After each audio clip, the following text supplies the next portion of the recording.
So let us discuss another standard. So this is PAS 8. So PAS 8 is the standard related to accounting policies, changes in accounting estimates, and correction of errors. However, for this discussion, our focus is changes in accounting estimates. So let us have a side-by-side comparison between accounting estimate and accounting policy. So let us read the definition. So accounting policies are specific principles, bases, conventions, rules, and practices applied by an entity in preparing and presenting financial statements. So basically, accounting policies are the standards. So this includes the IFRS and IAS, and also it includes the interpretations.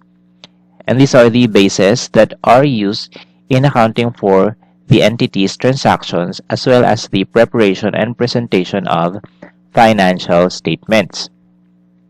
Also, this includes principles that are commonly used in accounting for certain types of transactions but may not be part of the standard, either IFRS or IAS. However, these practices, since they are commonly practiced among industries for certain types of transactions, they are considered a norm. And these practices, even outside of the IFRS or IAS, are still considered an accounting policy. Next is the accounting estimate. So accounting estimate is an adjustment of the carrying amount of an asset or a liability or the amount of the periodic consumption of an asset that results from the assessment of the present status and expected future benefit and obligation associated with the asset and liability. Here, in accounting estimate, you already selected an accounting policy for the accounting of an entity's transaction. So basically, what differs accounting estimate from accounting policy is that accounting policies should be consistently used periodically, whereas an accounting estimate could vary depending on the available information and the present status attributable to an asset and liability. So which means accounting estimate could change over time. However, accounting policies should not change and should be consistently applied. So accounting estimate changes over time, and that is why this is a normal recurring correction or adjustment of an asset or liability, which is the natural result of the use of an estimate. So since this involves estimation, and when we say estimation, these are not exact amounts. However, these estimates must be based on reliable information. These are not just mere estimates that are random amounts. Again, estimates must be based on reliable and relevant information. And again, this is a normal recurring adjustment. So normally, these changes could be done on an annual basis, which depends again on the condition or the situation associated to an asset or liability. However, for an accounting policy, changes are seldom to happen. But how do we change an accounting policy? So first is if it is required by an accounting standard or an interpretation of standard. So normally, this happens when there is a new standard or there is a revision in the standard. So if there is a revision in the standard and your entity is affected by that standard, so any changes in the standard will also require you to change the policy that you apply on your transactions. Or if there are no changes in the standard, a policy can also be changed based on judgment. So this time, this is an entity discretion. And where do we change an accounting policy just based on judgment? As long as the change in the policy will result in the presentation of a more relevant and faithful information.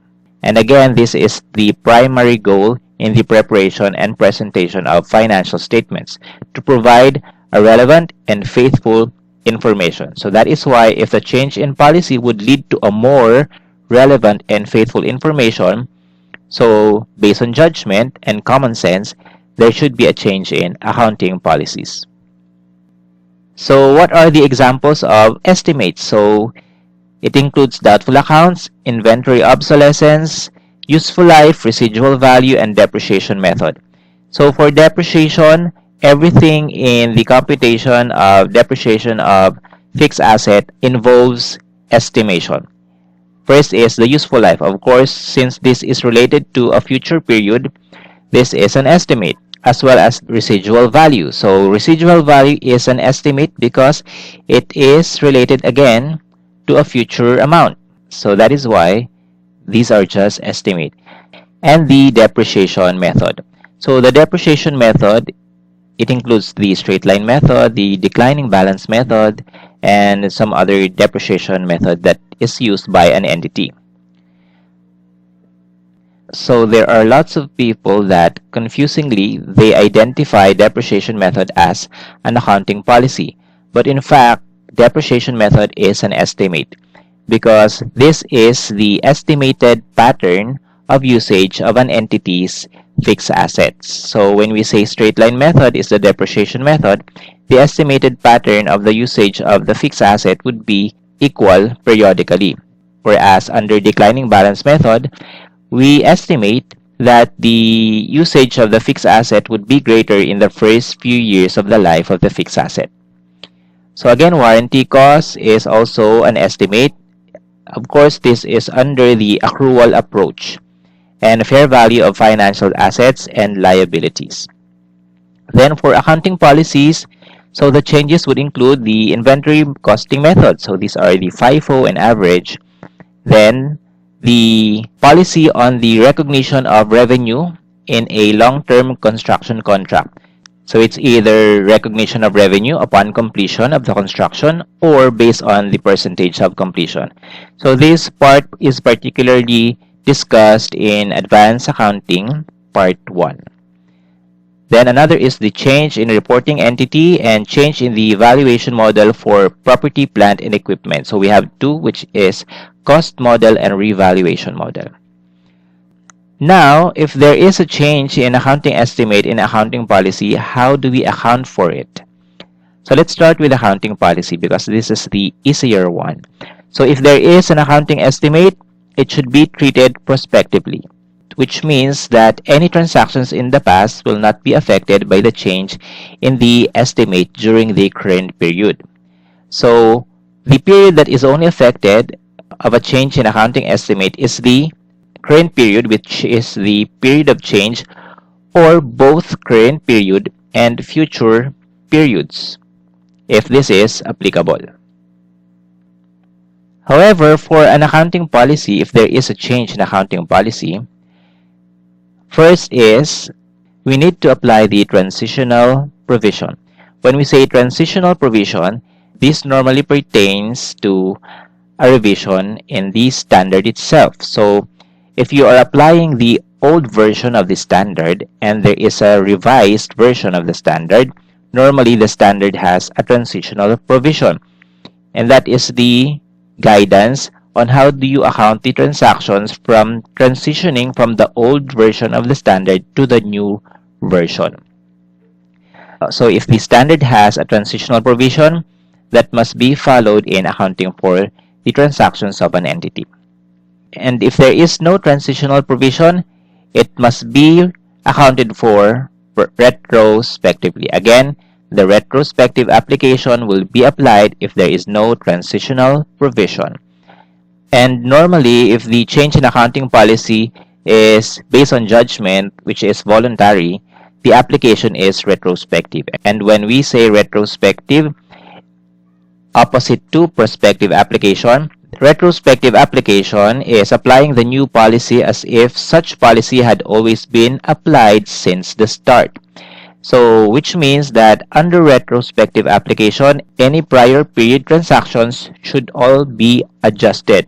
As long as it is affected by the change in accounting policy, it should be adjusted.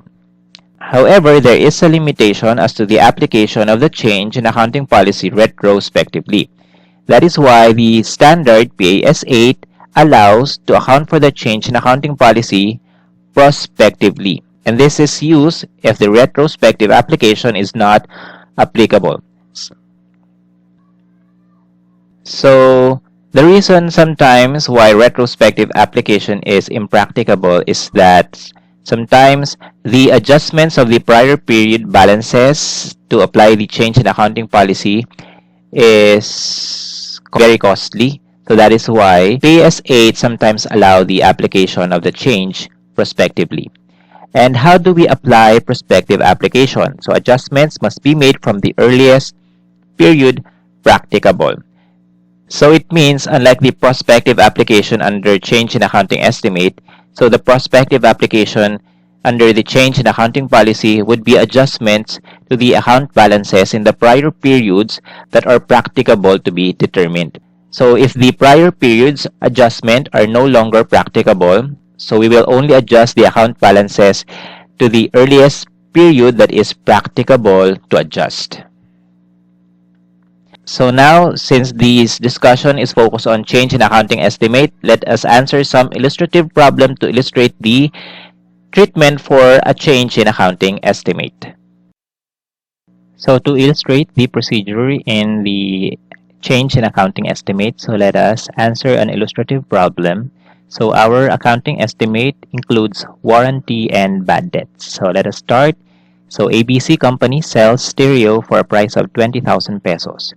The sales of the entity in 2020 and 2021 amounted to 1,100,000 and 1.2 million pesos respectively. The sales included a 2-year warranty which covers the repair and replacement of parts due to factory defect. In 2020, the entity estimated that 3% of the sales will be repaired in the first year of warranty, while 4% during the second year. It is also estimated that 4% of the outstanding receivables are uncollectible. So these estimates of percentages are made in 2020. So in 2021, ABC revised its estimates as follows. So for the warranty, the percentages have increased as well as the doubtful accounts. So from 4%, the Badet Expense will be at 5% in 2021. So the requirement is to compute for the warranty expense and Badet Expense for 2020 and 2021. So again, the change in accounting estimate shall be accounted for prospectively, which means that the effect should only be during the year of the change or future periods if those are affected. So first, let us compute for the warranty expense and Badet Expense in 2020, starting with warranty. So for warranty, so starting with year 2020, our sales is 1,100,000 pesos. And again, the percentage is 7%. And how did we compute for the 7%? So that is 3% during the first year of warranty and 4% during the second year of warranty. Because the warranty is a 2-year period warranty contract. So that is why our estimated warranty repair will be 7% of the total sales made in 2020. So the rate will be used is 7%. So 1,100,000 pesos multiplied by 7% is 77,000 pesos. And that will be our warranty expense. In Intermediate Accounting 2, we have studied the two approach in accounting for warranty. And those are the expense as incurred approach and the accrual approach. And this procedure that requires estimation of warranty is under the accrual approach. Because under the expense as incurred approach in accounting for warranty, there is no estimation involved. However, for accounting purposes, what is required is the accrual approach of accounting for warranty. That is why we need to perform estimations. And again, in 2020, the warranty expense is 7% of the total sales made in 2020. So that is 77,000 pesos. So although the 77,000 is expected to be spent within the 2-year warranty contract, which means portion of the 77,000 may be spent beyond 2020 as long as it is within the 2-year warranty period, warranty expense related to the 1.1 million pesos must be recorded in the year of sales, which is in accordance with the matching principle.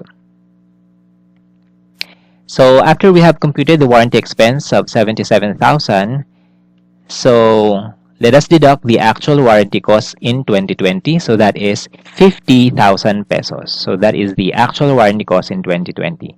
So which means out of 77,000, we already paid or spent 50,000 pesos in 2020. That is why the remaining liability as of December 31, 2020 is 27,000 pesos. Now let us proceed to bad debts. Again, starting with the year 2020. So for bad debts, our only consideration is the credit sales. Of course, cash sales are not part of the analysis because bad debt pertains to the claims from customers. So the credit sales in 2020 is 900,000 pesos. And of course, there are collections on account, which is 540,000 pesos. So how did we compute for the 540,000 pesos? According to the data, we have a total collections from customers of 740,000 pesos. And there is a cash sales in 2020 of 200,000 pesos. So if the total collections from customers is 740, this amount includes the 200,000 collection from cash sales. And the remainder is the collection from customers on account. So that is 540,000 pesos. 740 less 200.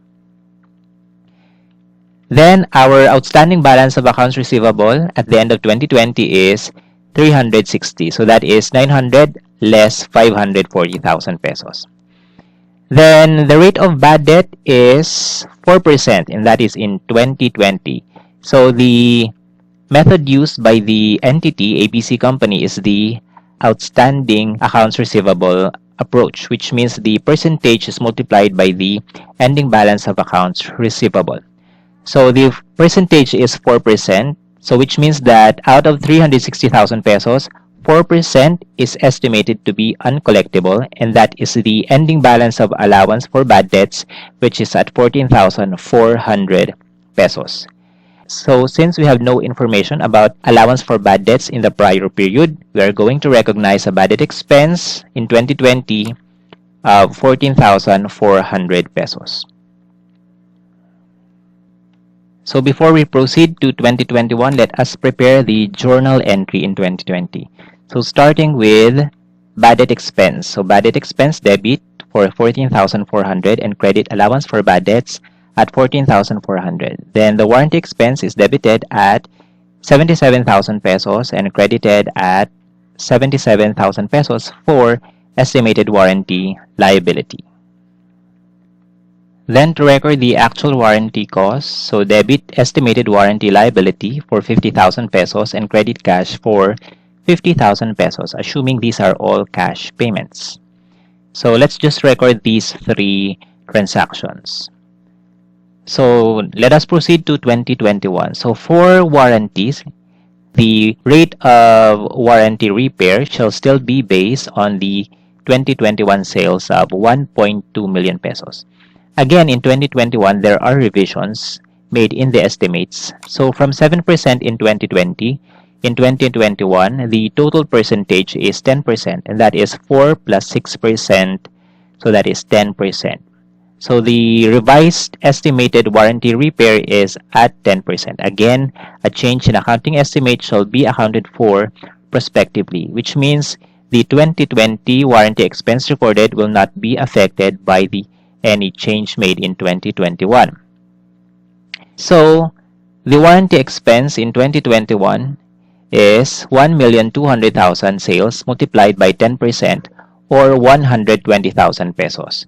Then let us deduct the actual warranty cost in 2021 of 90,000 pesos. That is why our warranty liability at the end of 2021 is 57,000 pesos. Again, a change in accounting estimate will not affect the prior period account balances. That is why the warranty expense in 2020 is still at 77,000 pesos. Now let us proceed to Badet expense. For Badet expense, again, we will only use the credit sales, that is 800,000 pesos. So let us less the collections on account, so that is 680,000 pesos, the ending balance of accounts receivable. So this is computed by 360 beginning balance plus 800 credit sales and less collections on accounts. So that is 680,000 pesos.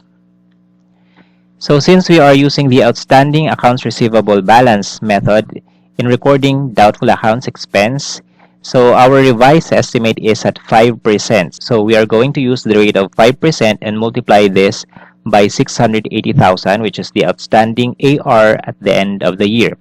So 680,000 multiplied by 5% is 34,000 pesos. Again, that is the ending balance of the allowance for bad debts because the 5% is based on the ending accounts receivable. That is why the product should also be the ending balance of the allowance for bad debts. And the Badet expense to be recorded in 2021, since we already have a beginning balance of allowance for bad debts of 14,400, we are going to record a Badet expense of 19,600. So how is this computed? This is 34,000 pesos minus 14,400. Because having a beginning balance of 14,400, in order to have an ending balance of 34,000, we need to add a 19,600 pesos Badet expense. So let us now proceed to the journal entry. So the journal entry for the Badet expense would be debit Badet expense for 19,600, then a credit to allowance for bad debts for 19,600. Then for the warranty expense, we debit warranty expense for 120,000 pesos and credit estimated warranty liability for 120,000 pesos. And to record the actual warranty costs, we debit warranty liability of 90,000 and credit cash of 90,000 pesos. Again, if there is a change in accounting estimate, it doesn't affect the prior period account balances. Only the current period is affected as well as the future periods is applicable. So now let us answer another problem on accounting estimate, and let's focus now on depreciation of property, plant, and equipment. So for the depreciation of fixed asset, we have several factors that we use, and those are all estimates. Starting with useful life. So useful life is just an estimate because it pertains to the life of the fixed asset, which is a future period, as well as the residual value. Residual value is an amount related to a future period. That is why it is an estimate. The other factor that we use in the computation of depreciation is the depreciation method, such as straight line method, double declining method, units of production method, and the like. So many are being confused that the depreciation method is an accounting policy, which actually it is not, because depreciation method is an accounting estimate. And why is that? Depreciation method is an accounting estimate because it describes the estimated pattern of the entity's usage of the fixed asset. So it means that when an entity uses the straight line method, it means that the entity's estimate in the usage of its fixed asset is equal in every period. And if the entity is using double declining balance method, it means that the entity's estimate on its usage of the fixed asset will be greater in the first few years of the fixed asset's useful life compared to the last few years of the useful life. So again, depreciation method is not an accounting policy. It is an accounting estimate. So that is why if there is a change in the depreciation method being used by the entity, the standard on the change in accounting estimate shall be applied. So let us apply the procedures in accounting for change in estimates. So ABC company purchased an equipment on January 1, 2016 at a purchase price of 1 million pesos plus freight of 20,000 pesos. The equipment is estimated to have a residual value of 10% after the end of its useful life of 10 years. In 2018, the entity made some revisions in the depreciation of its equipment. So the requirements are compute the carrying value of the equipment on December 31, 2017 and 2018 based on the following assumptions. So let's start with case A. So in case A, ABC company uses straight line method of depreciation and changes the useful life from 10 years to 8 years. So before we proceed to case A, let us compute the acquisition cost of the equipment. So the acquisition cost of the equipment, of course, includes the purchase price, which is 1 million pesos, and any directly attributable costs. So in this case, we have freight of 20,000 pesos. So the total acquisition cost is 1,020,000 pesos. Again, the freight is capitalizable. It is not recorded under the account freight in because the freight in account only pertains to purchase of merchandise. So if the freight is related to purchase of a fixed asset, it shall be capitalized as part of the equipment account, which is the account title for our property, plant, and equipment. So let us now start case A. So for case A, let us start with the purchase date, which is January 1, 2016. So as of January 1, 2016, the life of the equipment is estimated to be 10 years. And the acquisition cost, which is also the book value at January 1, 2016 is 1,020,000 pesos. So since we are using straight line method for case A, in order to compute for the depreciation expense, we need to deduct the salvage value, and the salvage value based on the problem is 10%. So the 10% of the acquisition cost is 102,000 pesos. So this is 10% of 1,020,000 pesos, which means that the depreciable amount is 1,020,000 pesos less the salvage value. So we have a depreciable cost of 918,000 pesos. And this is the depreciable cost as of January 1, 2016. So to compute the depreciation expense, of course, we need to use the fixed asset. And the depreciation to be recorded will be after 1 year of usage. And that will be on December 31, 2016.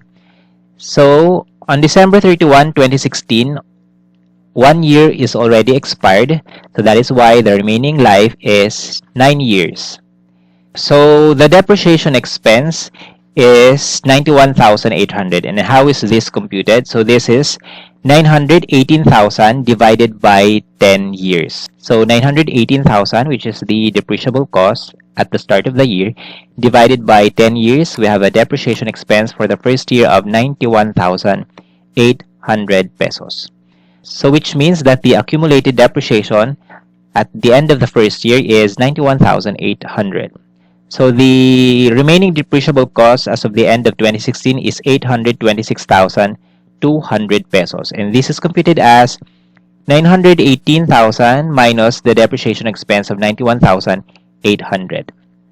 So the book value, of course, of the equipment at December 31, 2016 is 826,000 plus the salvage value of 102, which is 928,200. Of course, the 102,000 salvage value is not subject to depreciation. So in order to get the book value, we need to add the salvage value to its depreciable cost remaining at the end of the year. So that is 928,200. And the other computation for the 928,200 is the acquisition cost of 1,020,000 less the accumulated depreciation of 91,800. That will be 928,200. So first, let us record the journal entry. So the journal entry in 2016, December 31, is debit depreciation expense for 91,800 and credit accumulated depreciation for 91,800. So let's proceed to 2017. So for 2017, another 1 year has expired. So which means at the end of 2017, there is a remaining 8-year useful life. So the depreciation expense is again at 91,800. So because our depreciation method is straight line method. So the accumulated depreciation after 2 years is 183,600. So this is computed as 91,800 beginning accumulated depreciation plus the depreciation expense in 2017. So our remaining depreciable cost is 734,400, and this is computed as 826,200 less the depreciation expense in 2017. Then to compute for the book value, let us add again the salvage value of 102. So the book value at the end of 2017 is 836,400. Again, the other computation is 1,020,000 less the accumulated depreciation of 183,600 pesos. So let us now prepare the journal entry in 2017. So that is debit depreciation expense, 91,800, credit accumulated depreciation expense, also at 91,800 pesos. So before we compute the depreciation in 2018, so based on the problem, there is a revision made in 2018. So based on letter A, case A, the change is the useful life. So from 10 years, it was decreased to 8 years. So the 10-year useful life is the original useful life, and the 80 years is the revised useful life. So as of December 31, 2017, the remaining useful life based on the 10-year life is 8 years. And using the revised useful life of 8 years, the revised remaining useful life is 6 years. And why is 6 years? Because out of 10 years, 2 years already have passed, and that is 2016 and 2017. So which means if we are going to use the revised total life of the equipment of 8 years, so minus 2 years for 2016 and 2017, the revised remaining life is 6 years. So to start 2018 depreciation, based on the revised useful life, the remaining useful life will be 6 years. So again, the 6-year remaining life is based on the revised 8-year useful life. So this is 6 years because 8 years minus 2 years is equals to 6.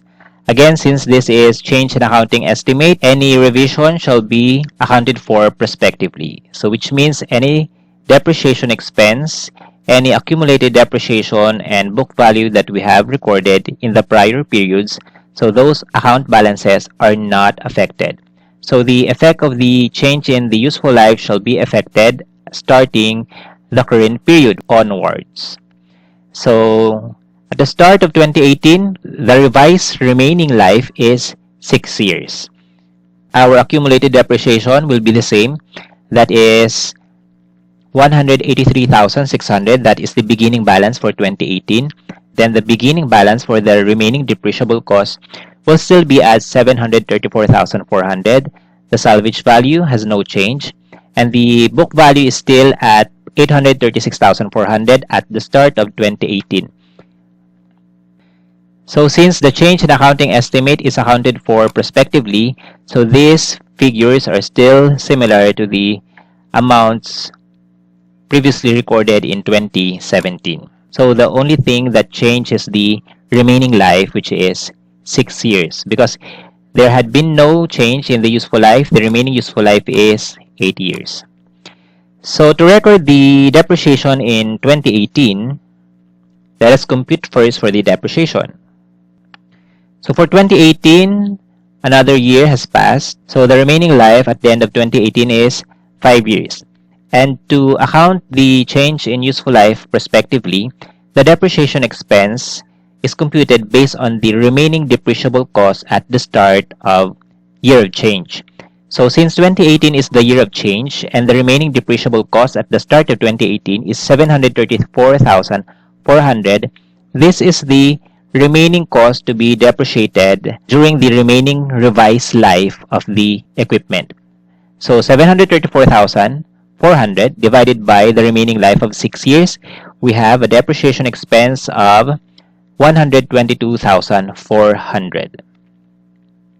So our accumulated depreciation at the end of 2018 is 306,000 pesos. So this is computed as 183,600 plus 122,400.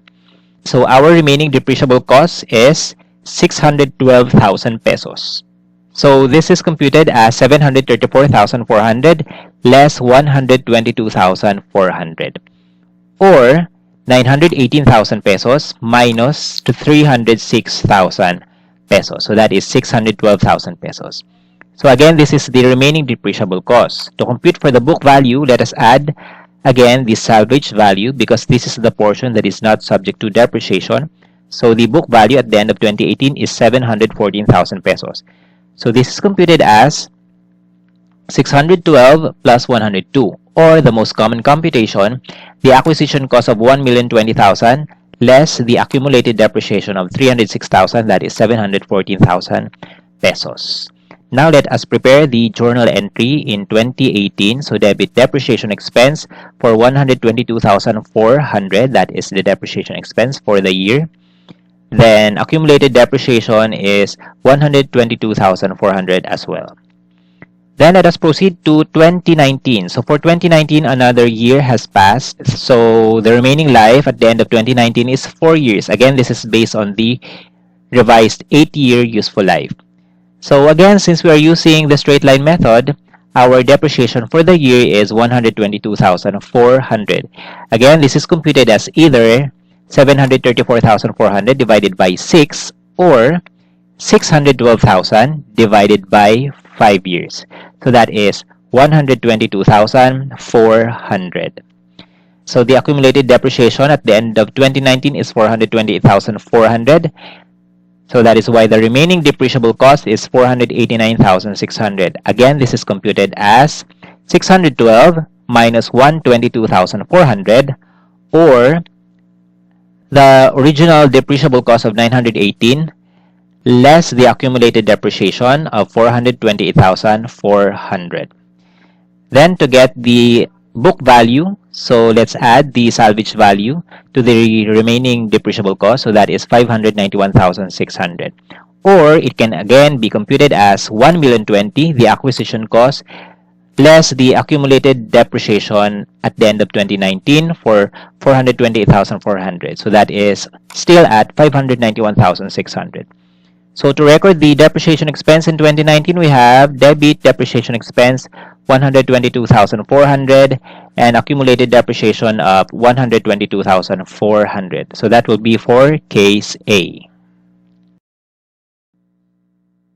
So always be reminded that the prospective application, when there is a change in the depreciation of a fixed asset, so whether it be a useful life, the residual value, or the depreciation method, the change will be applied on the remaining depreciable cost at the start of the year of change.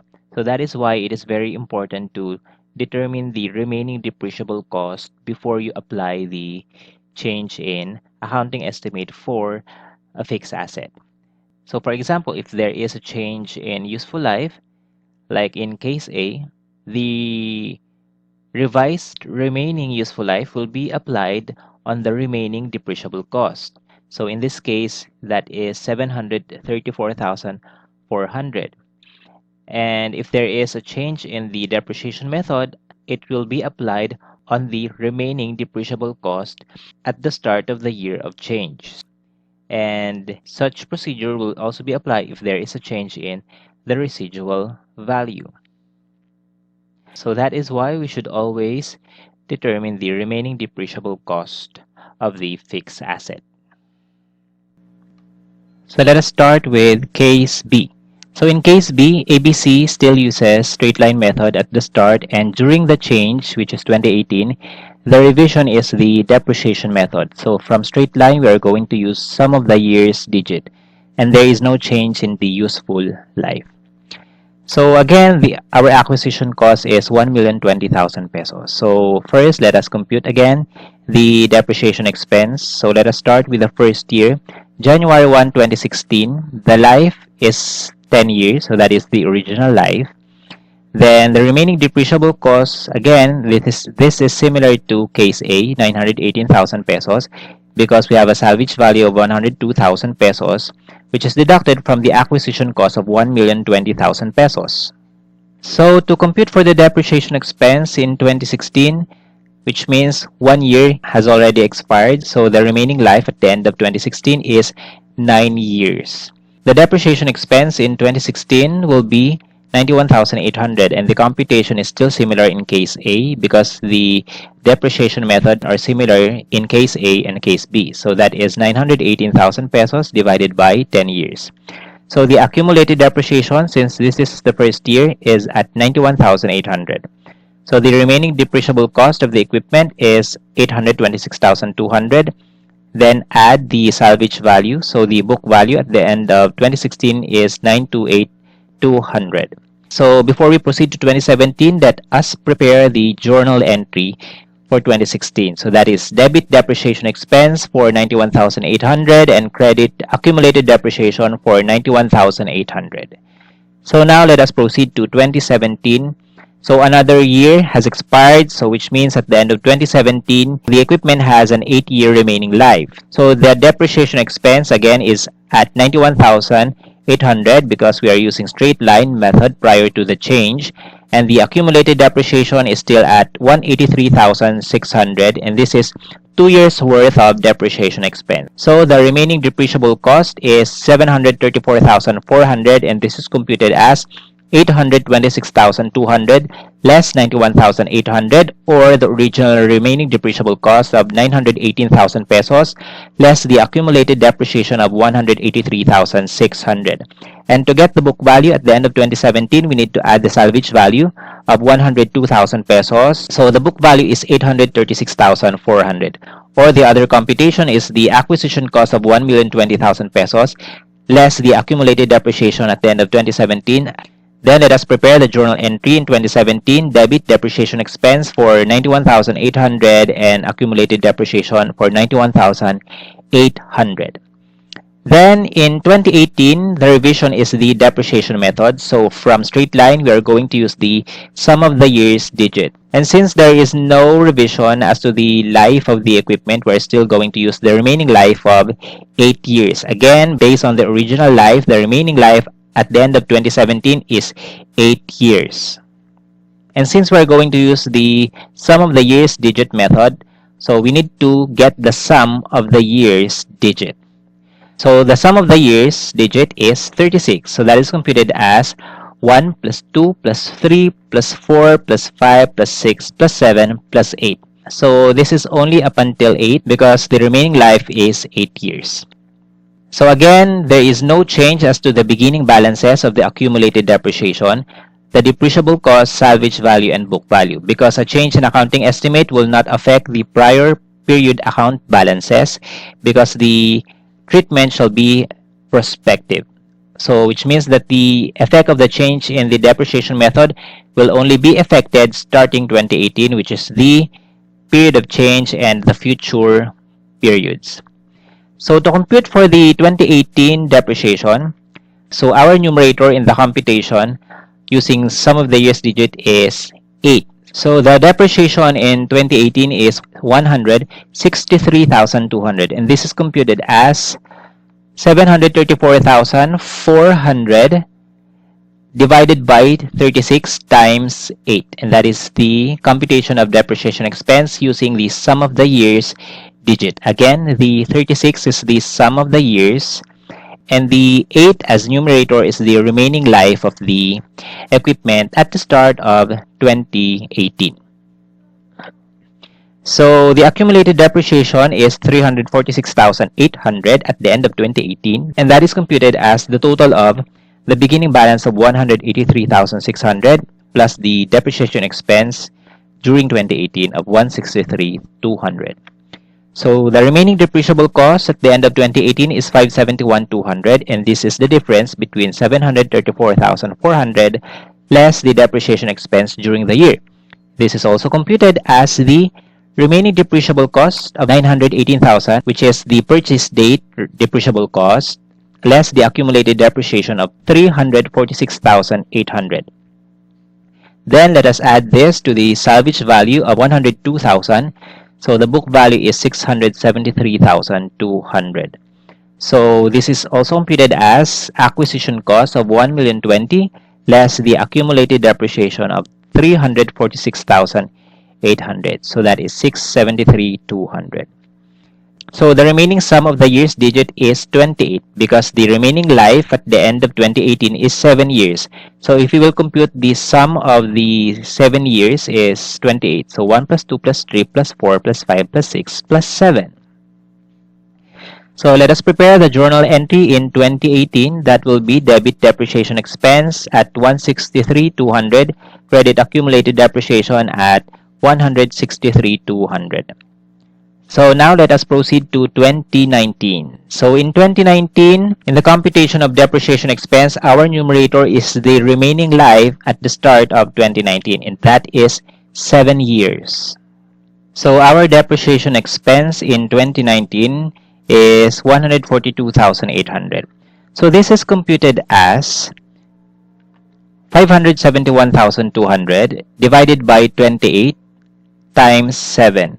Or it can also be computed as 734,400 divided by 36 times 7. So there will be the same answer. So that is 142,800. So the accumulated depreciation is 489,600. So that is 346,800 plus 142,800.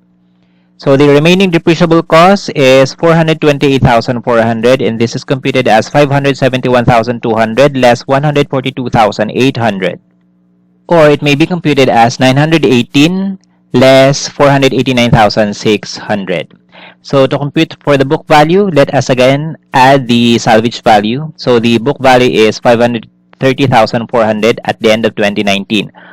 So this is computed also as acquisition cost of 1,020,000 less the accumulated depreciation at the end of 2019. So at the end of 2019, the remaining sum of the year's digit is 21. So this is 1 plus 2 plus 3 plus 4 plus 5 plus 6. So that is 21 because at the end of 2019, the remaining life is 6 years. So lastly, for case B, let us prepare the journal entry. So debit depreciation expense for 142,800 and credit accumulated depreciation also at 142,800 pesos. So now let us proceed to case C. So in case C, ABC use the sum of the years digit method and change it to straight line method. So this time, prior to the change in 2018, we are going to use the sum of the years digit. And to compute for the depreciation expense, let us start with the January 1, 2016. Again, using the sum of the years digit, the original life is 10 years.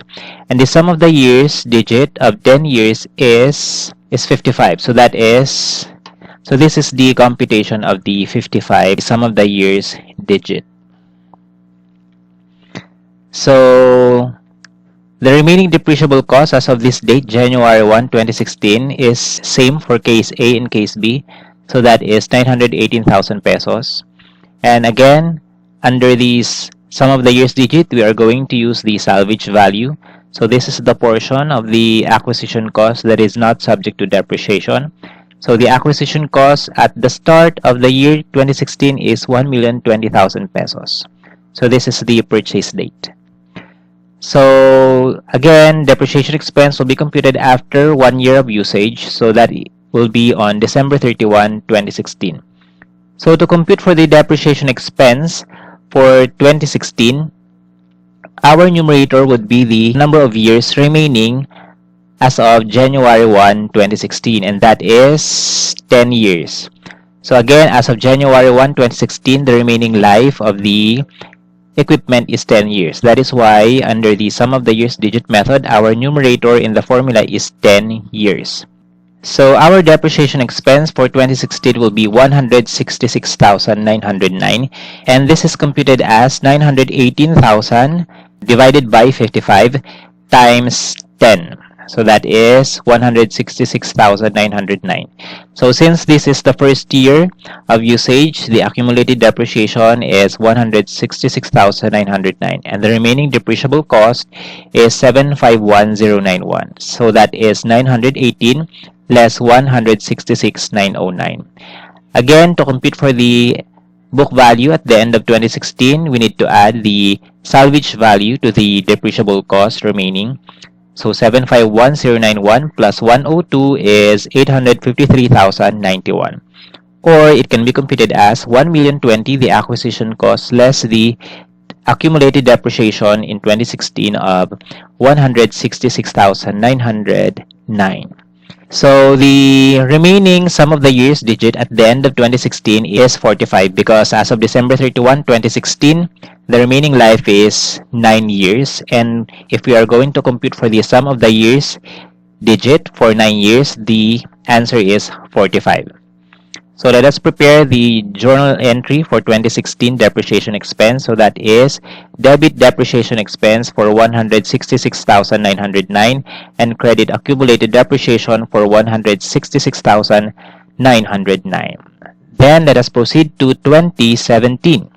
So for 2017, the numerator in our computation for the depreciation expense will be the remaining years at the start of 2017, and that is 9 years.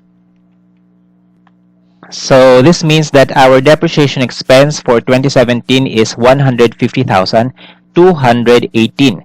So this is computed as 751,091 divided by 45 multiplied by 9. Or it can be also computed as 918 divided by 55 times 9. So it will result to the same answer. So that is 150,218. And the accumulated depreciation for the second year of usage is 317,127. So that is the sum of the accumulated depreciation at the start of 2017 and the depreciation expense for 2017.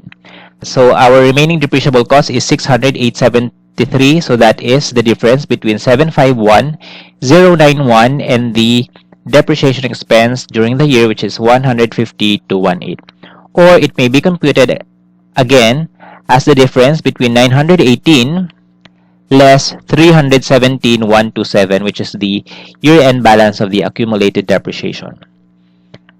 Then to get the book value at the end of 2017, we need to add the salvage value to the remaining depreciable cost. So 600,873 plus 102,000, that will be 702,873. So this is the book value at the end of December 31, 2017.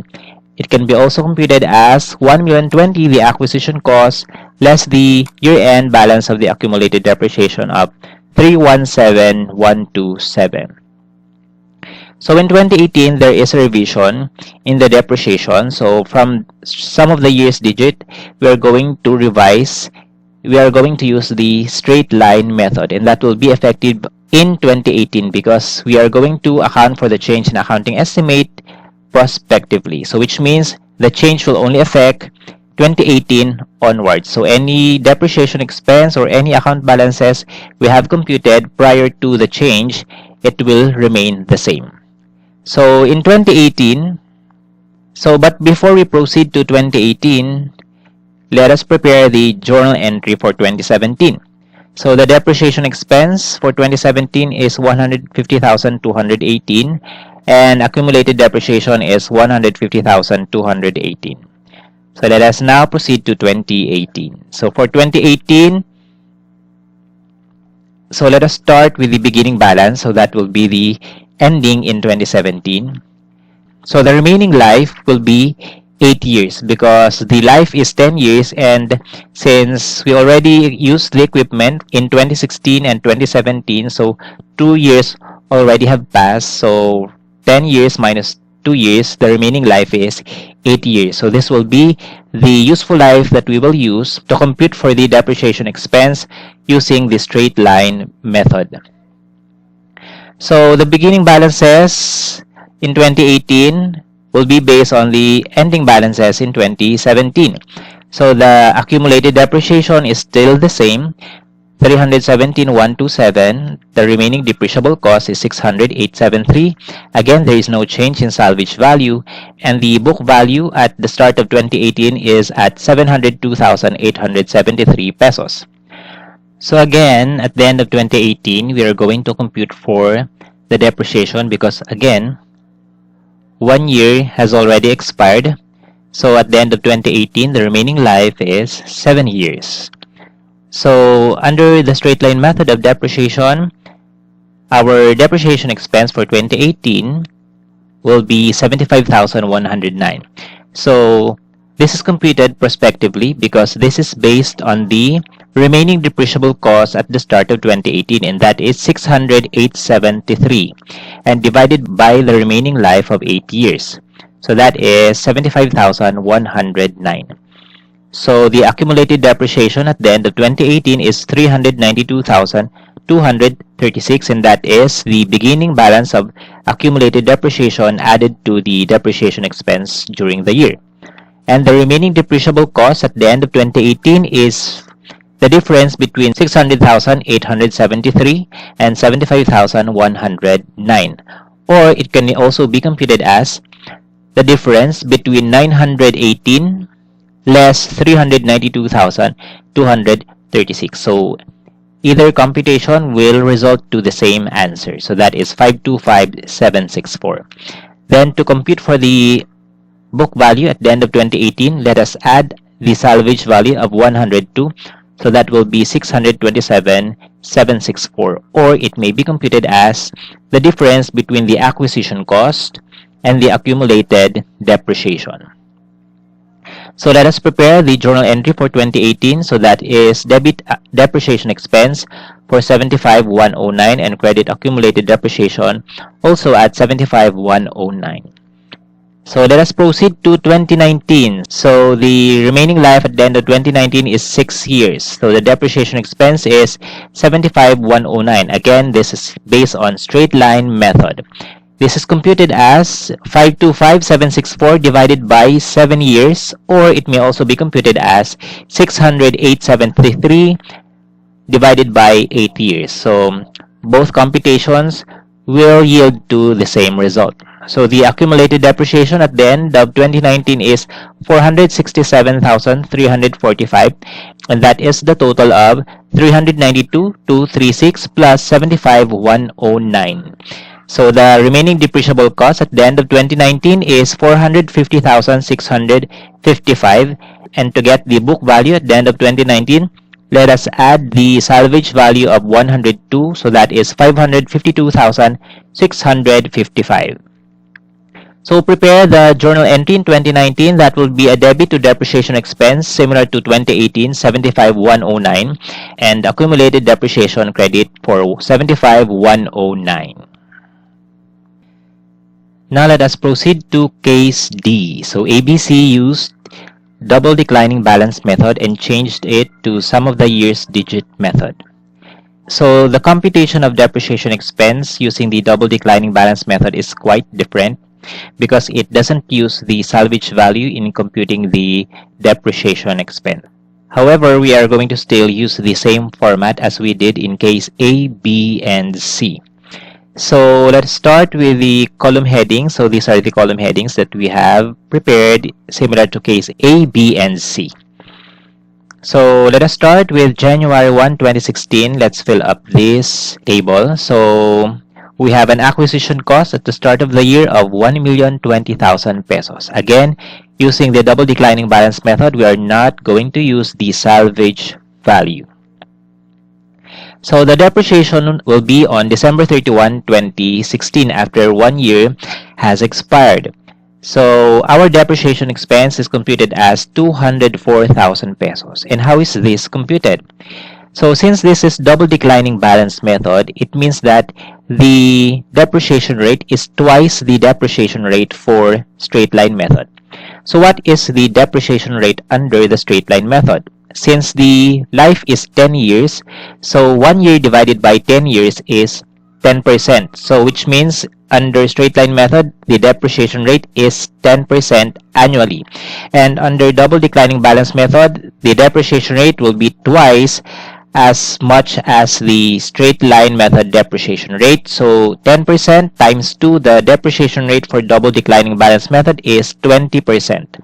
And the depreciation in 2016 is computed as 20% of the acquisition cost, which is 1,020,000 pesos multiplied by 0.2. So that is 204,000 pesos. And the accumulated depreciation at the end of 2016, since this is the first year of usage of the equipment, is also at 204,000 pesos. So our book value at the end of 2016 is 816,000 pesos. Then let us record the journal entry for 2016. That will be debit depreciation expense 204, credit accumulated depreciation 204. So now let us proceed to 2017. Again, the depreciation method is double declining balance method, and the annual depreciation rate is 20%. So always remember that the depreciation rate under double declining balance method is multiplied to the book value at the start of the year. So the book value at the start of 2017 is 816 pesos, and the 20% of the book value is 163,200. Again, this is the 20% of 816 pesos. So our accumulated depreciation at the end of 2017 is 367,200, and that is the total of 204,000 pesos and 163,200. Then our book value at the end of 2017 is 652,800. So this is computed as 816,000 less 163,200, or 1,020,000 pesos less the accumulated depreciation at the end of 2017 of 367,200. So now let us prepare the journal entry in 2017. So that will be a debit to depreciation expense for 163,200 and a credit to accumulated depreciation also at 163,200. So let us now proceed to 2018. And since the entity made a revision in 2018, and that is the change in the depreciation method, so in 2018 we are going to use the sum of the year's digit method. So the sum of the year's digit method is also a declining balance method. However, the computation of depreciation under the sum of the year's digit method is different.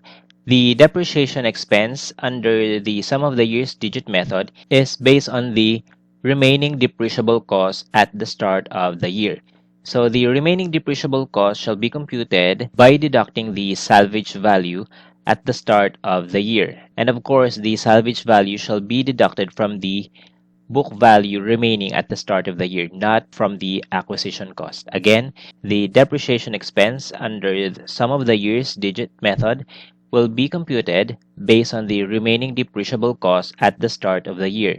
And remaining depreciable cost is based on the book value at the start of 2018 less salvage value. So that will be the remaining depreciable cost at the start of 2018.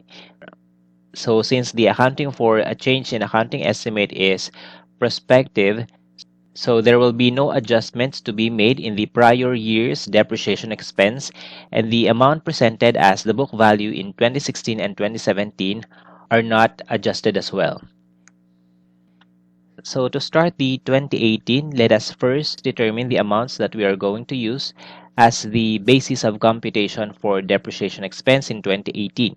And of course, the basis of depreciation are the beginning balances. So that will be December 31, 2017. So the remaining life of the equipment is 8 years as of the start of 2018.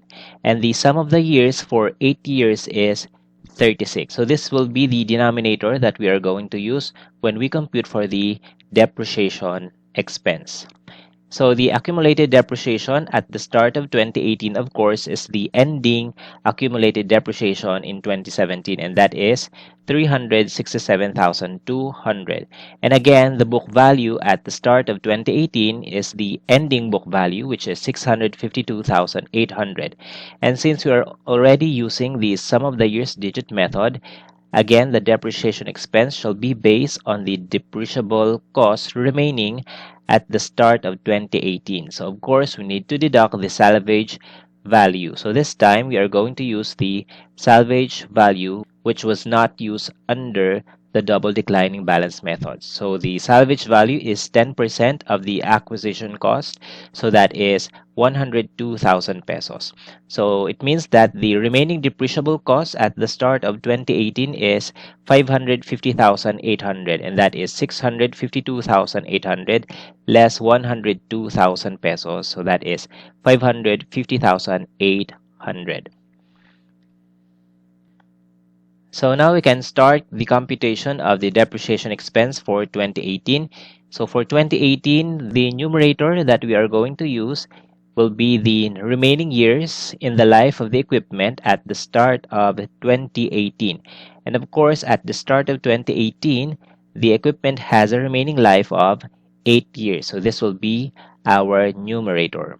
So our depreciation expense for 2018 is 122,400, and this is computed as 550,800 times 8 divided by 36. So that is our depreciation for 2018, 122,400.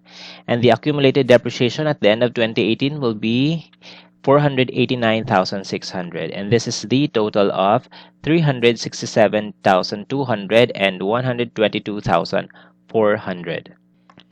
Then our remaining depreciable cost at the end of 2018 is 428,400, and that is the difference between 550,800 less 122,400. Now, to determine the book value, let us add back the salvage value to the 428,400 depreciable cost. So our book value at the end of 2018 is 530,400. So this is computed again as the total of 428,400 and 102,000 pesos. Or it may be computed as 1,020,000 pesos, the acquisition cost, less the accumulated depreciation of 489,600. Or it can also be computed as the book value at the start of 2018, which is 652,800, less the depreciation expense during 2018, which is 122,400. Then, since at the end of 2018, the remaining life of the equipment is only 7 years, the sum of the years digit for 7 years is 28. So let us now prepare the journal entry. Of course, the pro forma journal entry would be a debit to depreciation expense and credit accumulated depreciation. So the amount is 122,400. Now let us proceed to 2019. So the remaining life at the end of 2018 or at the start of 2019 is 7 years. So this will be the numerator that we are going to use in the computation of depreciation expense. So our depreciation expense for 2019 is 107,100 pesos, and that is computed as 428,400 divided by 28, which is the sum of the years digit for 7 years, and multiplied by 7, so our numerator. Or it can also be computed as 550,800 divided by 36 times 7. So that will be 107,100. So the ending accumulated depreciation for 2019 is 596,700. Again, that is the total of depreciation expense for 2019 and the beginning accumulated depreciation. Then the remaining depreciable cost at the end of 2019 is 321,300 pesos. And this is computed as the difference between the beginning depreciable cost of 428,400 less the depreciation expense for the year of 107,100 pesos. Now let us compute for the book value, and that is to add the salvage value of 102,000 pesos. So the book value at the end of 2019 is 423,300.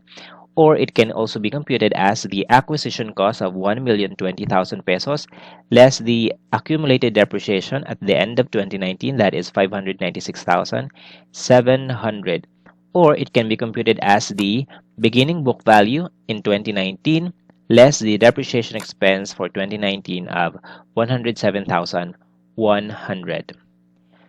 So at the end of 2019, the remaining life of the equipment is 6 years. So that is why the sum of the years digit to be used for 6 years is 21. So now let us prepare the journal entry for 2019. Of course, the journal entry would be a debit to depreciation expense and credit accumulated depreciation for 107,100.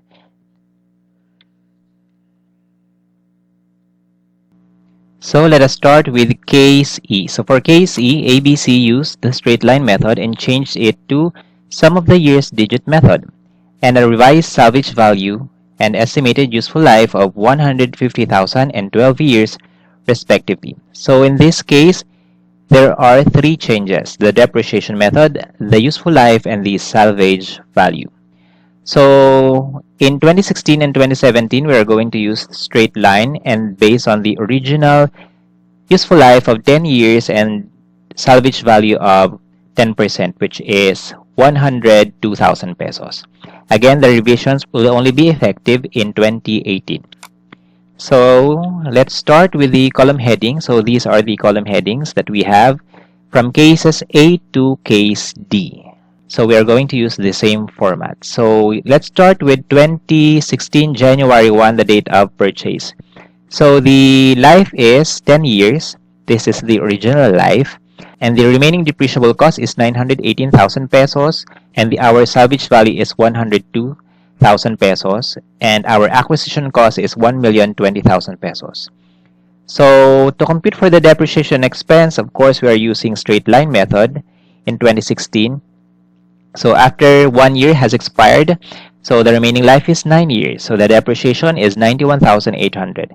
So same computation in case B and case A. So that is straight line. So let us prepare the journal entry. So in 2016, that will be a debit to depreciation expense and credit to accumulated depreciation for same amount of 91,800.